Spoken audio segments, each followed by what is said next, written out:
Now, ending it off with the performance, as I mentioned before, this device has that Apple A12 Bionic chip inside of it with 3GB of RAM. So this device is pretty much like an iPhone XR in terms of performance.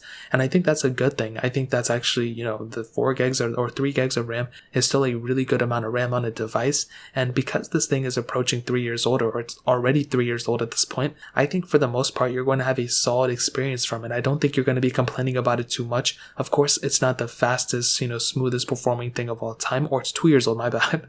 My math is so bad. You're getting a solid performing device from this thing. Now, I'll give you some examples. First of all, if you're a light user, if you just want to use this thing basically for light type of apps and things like that, then yeah, you're probably going to be getting, a very extremely good experience from it because it's solid. Now, continuing on with that, if you're a student and you want to take your iPads out to, your classes or whatever the case is, and you want to do some light video editing and playing some games here and there, then this tablet is also going to kill it in that sense too. It's going to be a really solid iPad. But even if you want to take it up a notch, even beyond that, and let's say you want to do some heavier intensive stuff, you want to play some heavy video games, you want to do some, big video editing stuff, then I think this iPad is going to be perfectly fine there too. But do keep in mind that the RAM is going to be one of those issues that you're probably going to see a bigger issue at, in my opinion. I feel like with the lack of 6 gigs of RAM or 4 gigs of RAM on the top tier iPad, you may be running into more issues, but I really don't think it's that big of a deal. And to be honest, the amount of RAM, the amount of performance that this chipset has inside of it is still extremely relevant for sure. So that pretty much covers up the performance. I think the iPad mini 5